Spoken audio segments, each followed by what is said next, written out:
Xin kính chào quý cô bác, anh chị, các bạn và các em. Chúc cả nhà có một ngày bình an và vui khỏe. Trong phần 1 câu chuyện Lấy chồng giàu, Vũ Tuyết Liên, nhân vật chính có thai. Cô đến báo cho bạn trai, tức là anh Hiếu, thì anh ấy từ chối. Và Lượng, bạn của Vũ Tuyết Liên, đã đứng ra tổ chức đám cưới cùng cô ấy. Giờ rước dâu thì bỗng dưng Hiếu lại xuất hiện.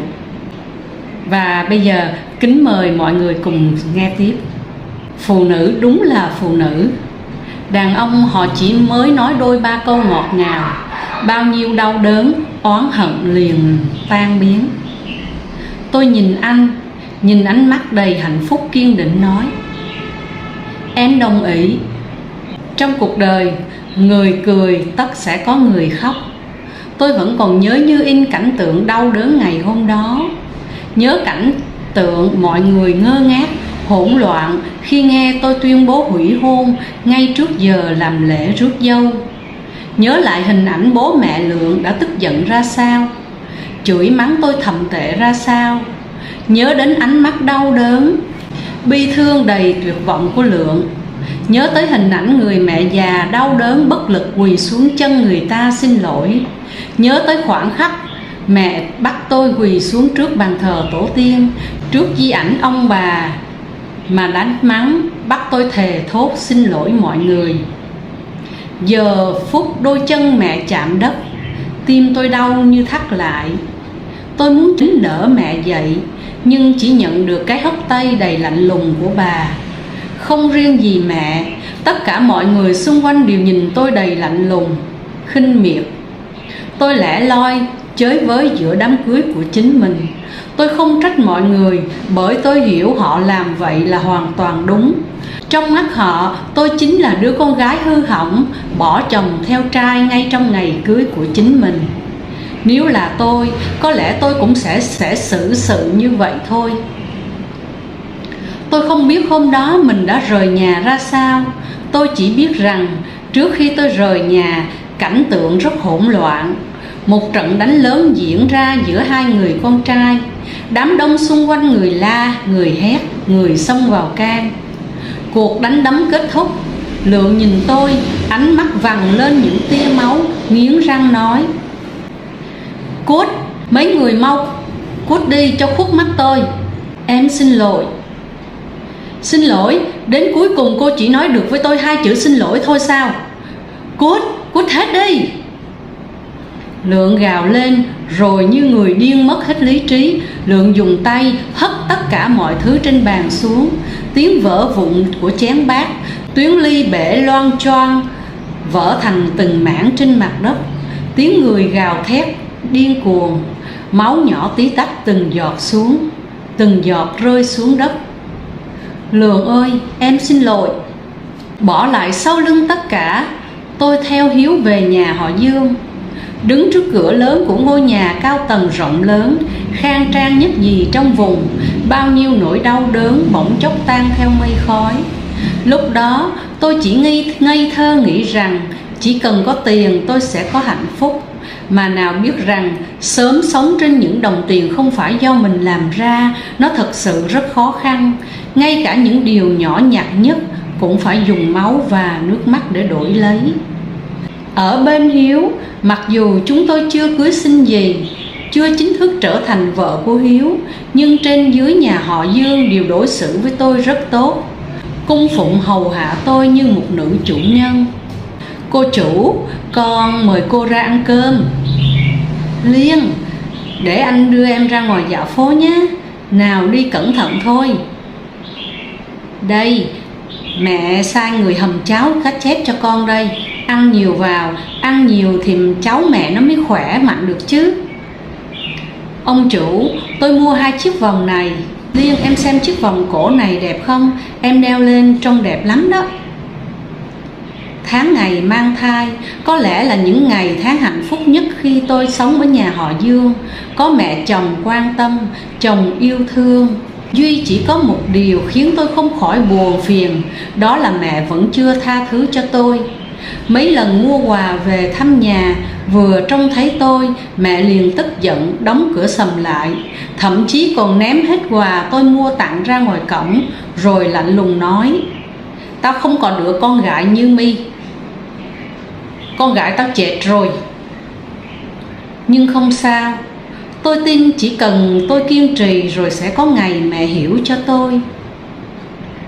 Thai nhi đến tháng thứ 9, mọi nhất cử nhất động của tôi đều được mọi người quan tâm. Tôi làm gì, đi đâu cũng luôn có người hầu bên cạnh giúp đỡ. Lúc đó tôi chỉ nghĩ là Hiếu lần đầu làm bố nên lo lắng cho con thái quá, mà không biết rằng đối với mẹ anh ta và Hiếu, đứa trẻ này thật sự rất quan trọng. Đứa trẻ này như tấm bùa hộ thân, bảo đảm cho Hiếu có một cuộc sống đầy đủ. Hôm đó, khi tôi vừa ăn xong bát cháo cá chép, bụng tôi đột nhiên đau dữ dội. Sau đó tôi cảm nhận được thứ gì ấm nóng đang chảy dài xuống dưới chân. Thì ra là máu. Máu. Tôi lắp bắp nói: máu, mẹ, Liên, em ý mẹ ơi, mau ra xem, vợ con có chuyện rồi. Liên, em đừng làm anh sợ, Liên. Con bé hình như sắp sinh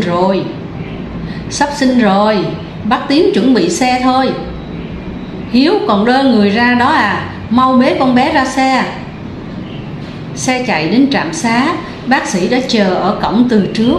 Vừa xuống xe liền đẩy tôi vào phòng sinh.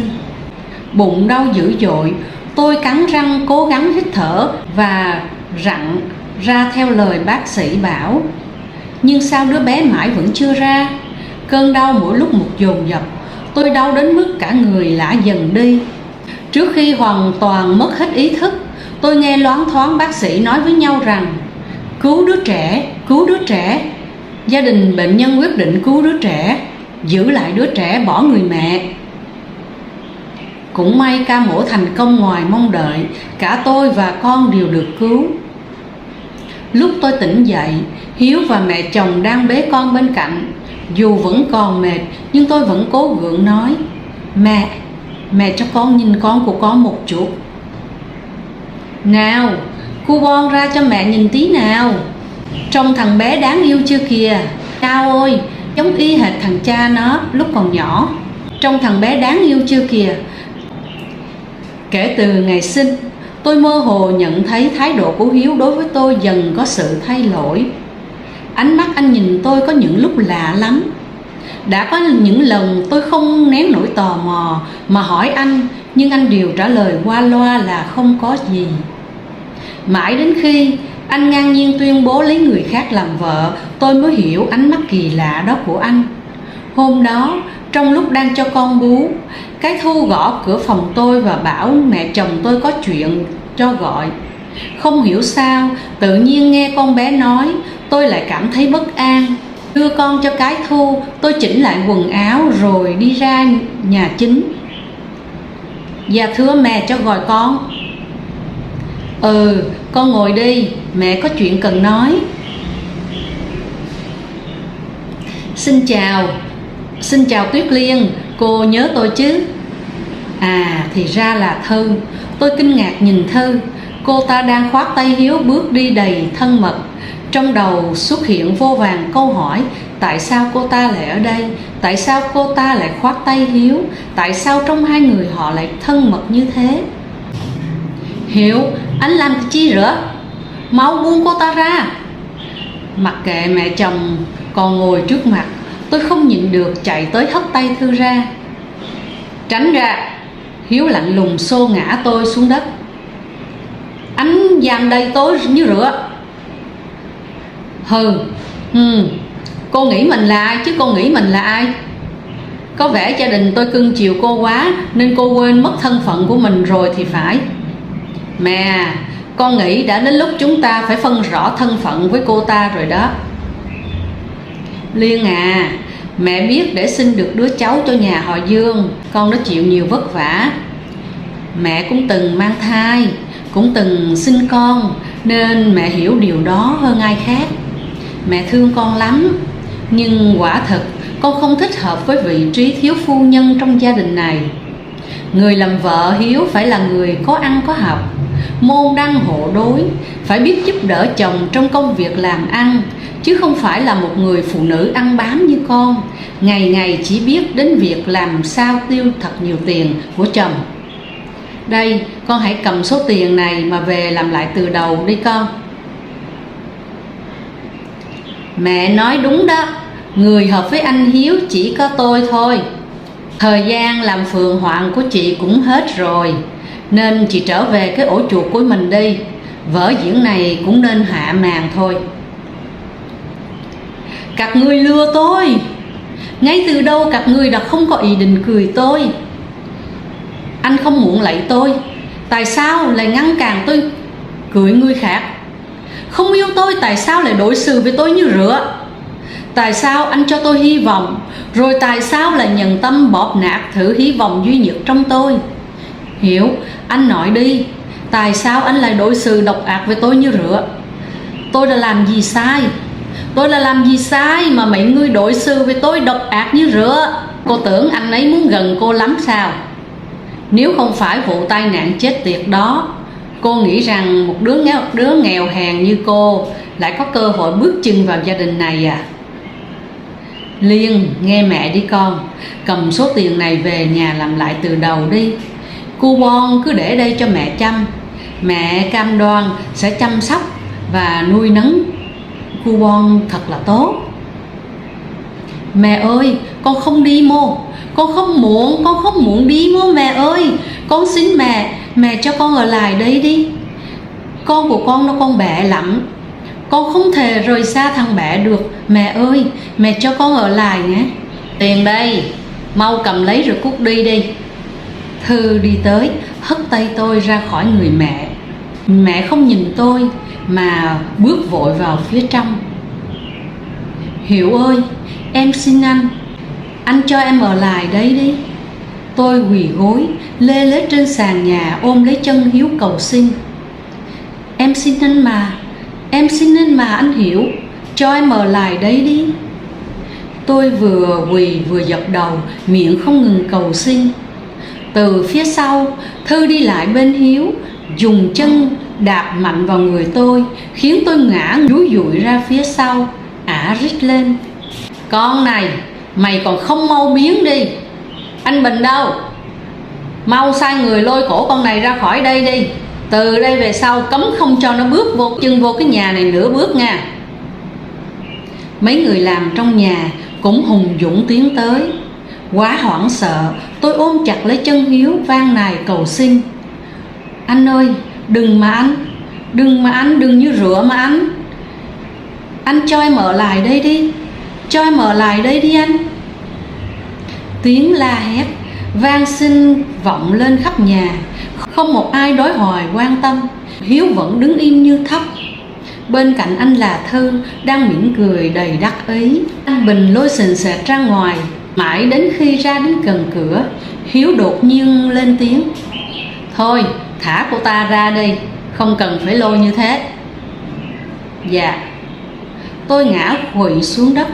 Hiếu nhìn tôi. Cô ở lại cũng được, nhưng cô phải nhớ thân phận của cô bây giờ không còn như trước nữa. Tôi muốn cô ở lại. Cô muốn ở lại thì sẽ giống như những người làm công khác, ăn uống, nghỉ ngơi giống họ, sống và làm việc theo quy tắc của gia đình này. Em đồng ý. Chỉ cần em ở lại, anh bảo em làm gì em cũng cam. Hiếu, anh làm gì vậy? Thư hậm hực nói. Em kệ anh đi. Anh! Thư tức giận nhìn Hiếu bỏ đi. Thư không biết trút cục tức này vào đâu, cô ta liền đi tới tát mạnh vào mặt tôi. Ở lại này, mày thích ở lại lắm phải không? Mỗi một câu cô ta tát tôi một cái.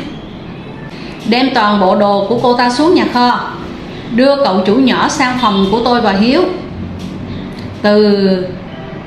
Từ hôm nay trở đi, tôi chính là mẹ của Cu Bon. Tôi cấm cô không được phép lại gần thằng bé. Cô mà trả lời là đừng trách tôi ác nha. Chát. Nghe rõ chưa?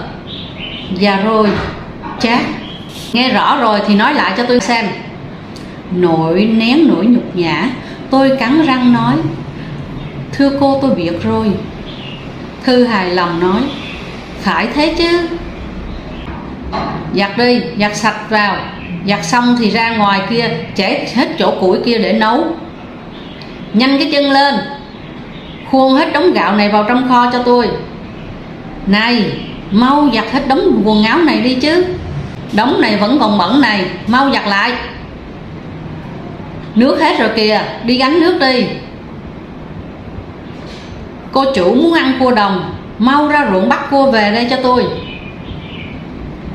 Đời người thăng trầm, không ai có thể nói trước được điều gì.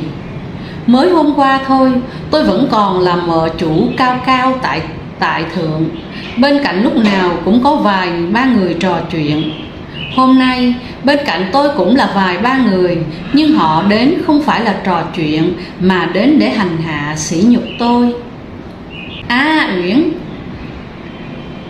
Uyển, cô gái lúc trước luôn tìm cách lấy lòng người, nghĩ đủ trò làm tôi vui, nay liền nhân cơ hội bắt tôi làm việc đủ thứ. Dù đúng dù sai, vẫn chửi mắng không thương tiếc. Nhiều lúc muốn phản kháng, nhưng nhìn dáng vẻ hống hách ngang ngược của đám người đó, tôi biết chắc cho dù tôi phản kháng, kết cục cũng không thay đổi được là bao, thậm chí có thể còn thê thảm hơn bây giờ.